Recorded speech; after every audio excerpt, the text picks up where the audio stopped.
आज आपल्या सर्वांना माहिती आहे की आपले पंतप्रधान माननीय नरेंद्र मोदीजींनी वीर बाल दिवस हा घोषित केलेला आहे आणि गेले काही वर्ष तो आपण या ठिकाणी साजरा करतो।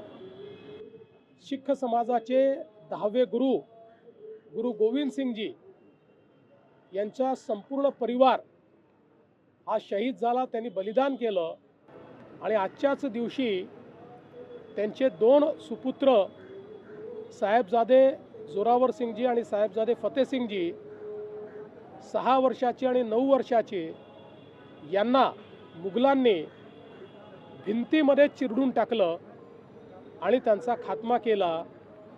अशा पद्धतीनं शहीद झालेले हे दोनही शहजादे आमच्या गुरु गोविंद सिंगजींचे सुपुत्र यांच्या स्मृतीप्रित्यर्थ आजचा दिवस साजरा होतो। आणि आपल्याला कल्पना आहे की आमच्या सिखांच्या गुरूंनी ज्या प्रकारे धर्म आणि मानवता वाचवण्याकरता बलिदान दिलेलं आहे हे जगाच्या इतिहासामध्ये अत्यंत वेगळं अशा प्रकारचं आहे। त्यांच्या बलिदानामुळेच आज आपण सगळे हा दिवस बघू शकतो आणि म्हणून अशा आपल्या देशामध्ये देशाच्या संस्कृतीकरता धर्माकरता ज्यांनी बलिदान दिलं अशांची आठवण ठेवणं आणि त्यांना नमन करणं हे महत्त्वाचं आहे। म्हणूनच आज मी या ठिकाणी गुरुद्वाऱ्यात आलो।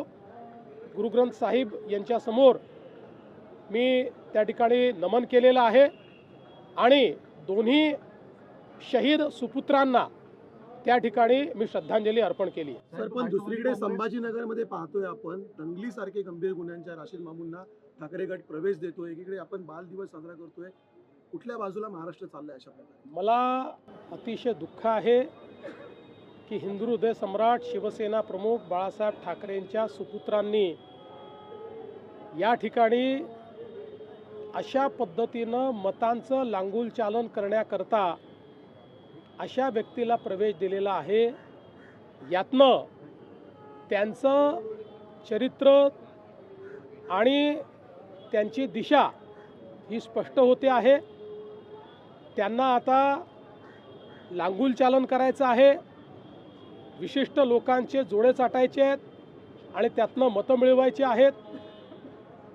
पण जनता हे बघते आहे, देशप्रेमी देशभक्त आणि राष्ट्रवादी लोक हे पाहतायत, त्यामुळे याचं नुकसान त्यांना सहन करावंच लागेल। राष्ट्रवादी युतीसाठी होणार आहे, जागा वाटपाचं काय ठरलंय का? आम्हाला घोषणा करण्याची आवश्यकता नाही, आम्ही एकत्रच आहोत।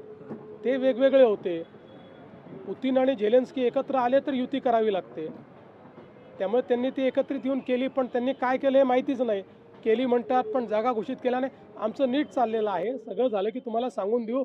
आमची युती आहेच, आता जागा वाटपच तुम्हाला सांगायचं। नवमलिकांच्या मुद्द्यावरून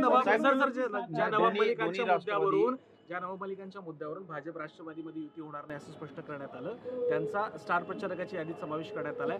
अजून भाजप राष्ट्रवादी संदर्भात काय अधिकृत निर्णय झालाय का? असं आहे की आता आपल्याला याची कल्पना आहे की या संदर्भात यापूर्वीही आम्ही सांगितलेलं आहे आणि आता राष्ट्रवादींनी स्पष्ट केलेलं आहे, त्यामुळे आता याच्यात पुन्हा नव्याने सांगण्याचं काहीच नाही आहे।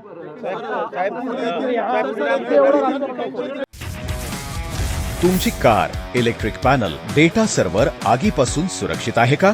नाही? मग आजच बसवा F protect temperature activated fire suppression device.